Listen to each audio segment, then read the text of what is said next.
السلام عليكم ورحمة الله تعالى وبركاته، ومرحبا بك في هذا الجزء الثاني من برنامج دعونا نفهم جوجل ادسنس. طبعا في الحلقة الأولى من برنامج دعونا نفهم جوجل ادسنس تطرقت إلى مجموعة من القوانين والقواعد التي تهمك كناشر من أجل أن توضح لك الرؤية فيما يخص برنامج جوجل ادسنس. أنتم كثر من تفاعل مع الجزء الأول من برنامج دعونا نفهم جوجل ادسنس. هذه حلقة ثانية وجزء ثاني من برنامج دعونا نفهم جوجل ادسنس، وطبعا أشير إلى أنه توجد العديد من الحلقات الأخرى ضمن برنامج دعونا نفهم جوجل ادسنس، والذي يهم الناشرين العرب ويهم كذلك المبتدئين وكذلك الأشخاص الذين يرغبون في بناء مشروع ناجح ودائم على الانترنت بالاعتماد على شركة جوجل ادسنس. طبعا في الجزء الأول كما قلت تطرقت إلى مجموعة من القوانين ومجموعة من التوضيحات فيما يخص شركة جوجل ادسنس. يمكنك متابعة هذه الحلقة انطلاقا من الرابط الذي يظهر أسفل يعني في الديسكريبشن أو في الوصف، ستجد رابط للحلقة السابقة. في هذه الحلقة سنتطرق إلى كيف تتراسل مع شركة جوجل ادسنس. يمكن أن العنوان نوعا ما غريب، ولكنه في الحقيقة مهم، لأن مجموعة يعني من خلال ملاحظتي لمجموعة من الأصدقاء ومجموعة من الناشرين ومساعدتي كذلك للإخوان المتواجدين على الصفحة، وجدت أن هناك الكثير منكم لا يستطيع أن يتواصل مع شركة جوجل ادسنس بطريقة صحيحة.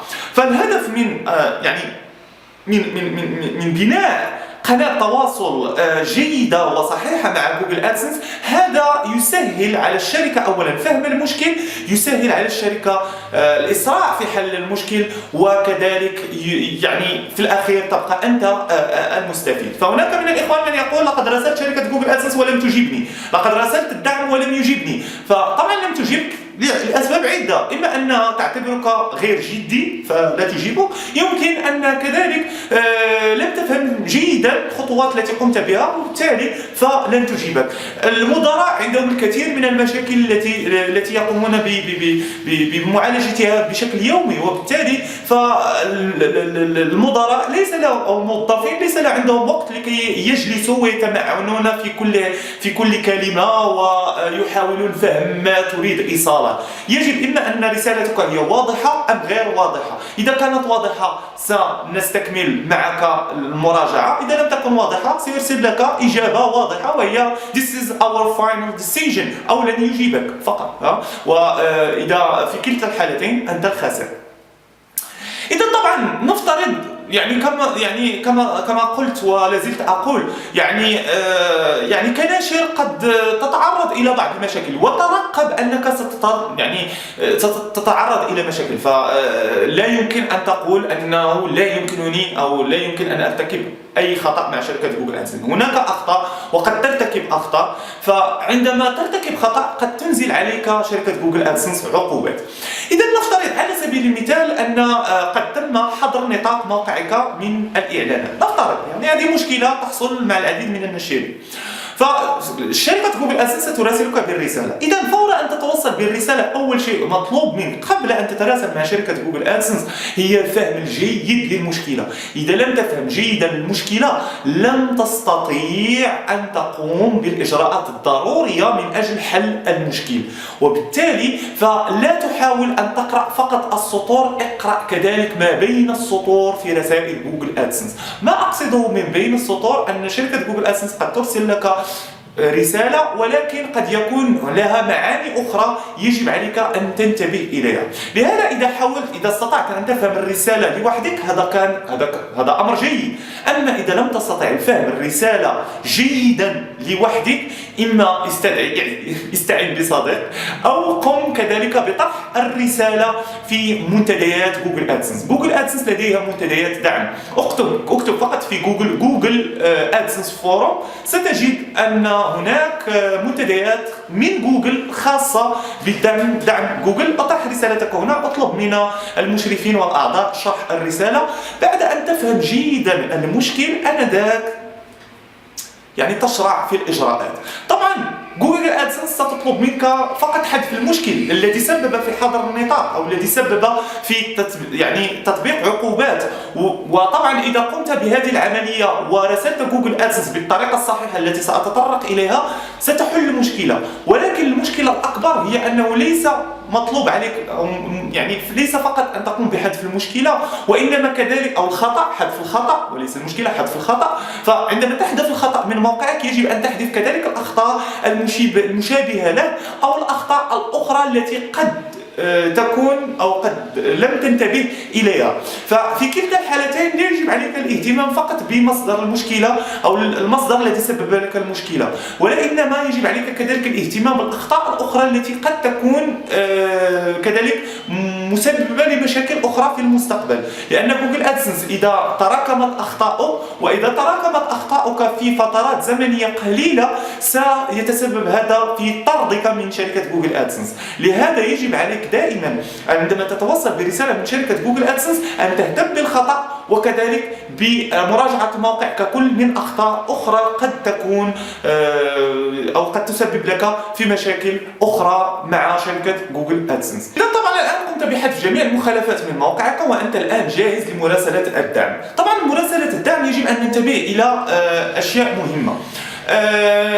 طرق مراسلة الدعم هي مختلفة على حسب المشكل، هي مختلفة ولك أن تبحث، هي مختلفة، ولكن الطريقة الموحدة والتي أستخدمها شخصيا، طبعا أنا تحدثت عن تجربتي الخاصة، هي عن طريق الإيميل. بالنسبة للدعم باللغة العربية تجربتي مع الدعم باللغة العربية فاشلة. لماذا؟ لأنني عندما كنت أراسلهم أستغرق وقت طويل من أجل أن يجيبونني، وفي بعض الحالات لا يجيبونني، هذه مشكلة. فطبعا لا أعرف كيف ولما، يمكن لأن المدراء في الدعم العربي هم قلة مقارنة مع الدعم الأجنبي، لهذا نجد من مثل هذه المشاكل. وأتمنى من صميم القلب أن يتم إصلاح هذا المشكل، أو يعني كما قلت يمكن المشكلة في العدد. بالنسبة للدعم الأجنبي تجربتي ناجحة، فالإجابة على السؤال كانت تتم بسرعة، وحل المشاكل كانت تتم بسرعة. طبعا عن طريق هذا الإيميل كنت أراسلهم دائما، وأراسلهم ولا زلت أراسلهم عبر هذا الإيميل الذي تشاهده أمامي. فطبعا الآن سنتطرق إلى الهيكل العام للرسالة، كيف يجب أن تكون الرسالة التي ترسلها إلى مدراء شركة جوجل ادسنس.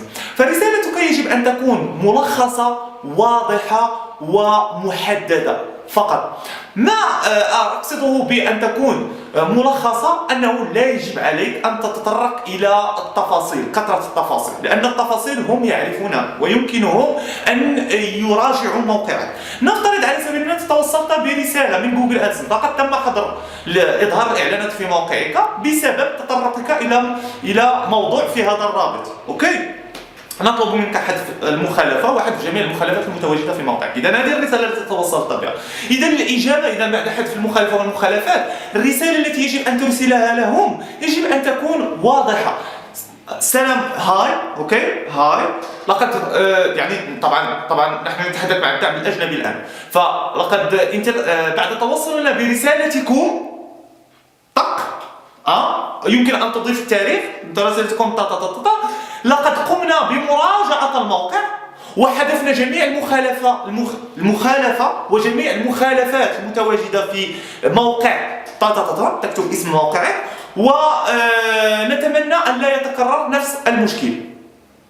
نقطة، خلاص، ملخصة. لا تخبرهم. هناك من يكتب رسالة يذكر فيها جميع الخطوات التي قام بها ولا.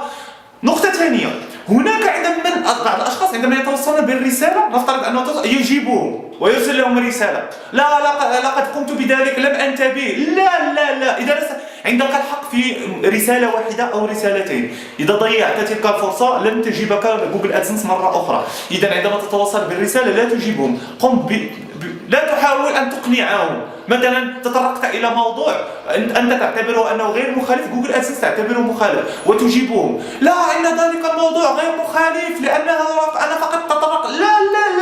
لا تقوم بهذا الخطأ. رسلوا قالوا لك احذف فقط، لا تحاول أن تقنعهم بشيء، لن يقتنعوا بشيء. أوكي؟ لا تحاول. أخبرك احذف خلاص. عندما ترسل لهم الرسالة لقد قمت بحذف، خلاص.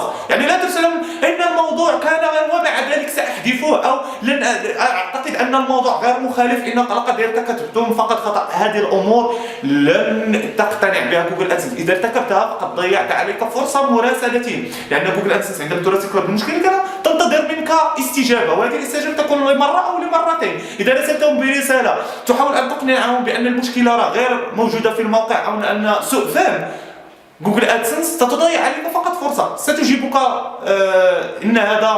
إن هذا قرارنا هو قرار نهائي، أو لن تجيبه. فإذا أخبرتك بمشكل قم بحله فقط، لا تحاول أن تتفلسف. للأسف. إذا الرسالة ملخصة واضحة، يجب أن تكون رسالتك واضحة كما قلت. فمن خلال المثال الذي أعطيتك إجابة على الرسالة واضحة، لقد توصلت بمشكل، قمت بحذف المخالفة والمخالفات الأخرى المشابهة للمخالفة المتواجدة في موقعك. خلاص، رسالة واضحة ودقيقة. أنت حددت المشكل، يعني لم تتحدث في العام، وحددت المشكل. الرسالة التي توصلت بها حذفت المشكل طبعا راه المشكل هما يعرفونه، ما دام ان في قاعده بياناتهم راه متواجد الرابط. لقد قمت بحذف المشكل.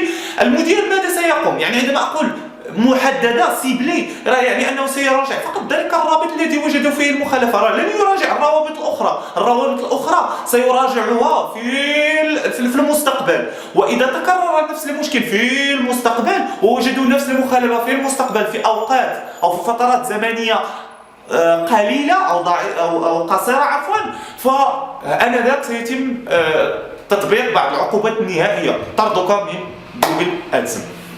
إذا أتمنى من صميم القلب أن تكون هذه الحلقة قد استفدتم منها، وقد حاولت أن تشكلوا منظور عام حول كيف يجب عليك أن تراسل جوجل أدسنس. ونقطة أخرى قبل أن أنسى، أن رسالتك كذلك يجب أن تكون سيريس، جدية. الرسالة جدية. الرسالة الجدية تكون أولا عن طريق كما هاي لقد قمنا، يعني الشخص يظهر أنه جدي. أوكي، فرسائل غير جدية ليس عندي مثال الآن، ولكن هناك بعض الرسائل المكتوبة بطريقة هاوي. أتمنى أنه سبق لك وقرأت رسالة إدارية. الرسائل الإدارية تكون جدية، تكون صارمة. هكذا يجب أن تكتب إجابتك بالنسبة لجوجل أدسنس. يجب أن تكون جدية وصارمة، نقطة، وضوح، كلمات، أن تقتني كلماتك بشكل جيد. وعندما أقول الكتابة باللغة الإنجليزية، إذا كنت ضعيف في اللغة الإنجليزية شخص آخر يكتب لك باللغة الإنجليزية، لا تكتب أنت باللغة الإنجليزية، لأن إذا كانت عندك كثرة الأخطاء في الرسالة تعتبر هذه الرسالة غير جدية، غير صارمة، فالمدراء لا يتفاعلون معها. لهذا حاول أن تطلب من شخص آخر أن يكتب لك الإجابة. إذا كانت هذه أو كان هذا هو الجزء الثاني من برنامج جوجل أدسنس حول مراسلة شركة جوجل أدسنس. طبعا هناك لا زالت هناك أجزاء أخرى، ولا زالت هناك مواضيع أخرى وأخطاء أخرى يرتكبها الناشرين العرب للأسف. أتمنى من صميم القلب إذا استفدت من الموضوع اليوم لا تنسى أن تنقر على لايك، لا تكونوا بخلاء.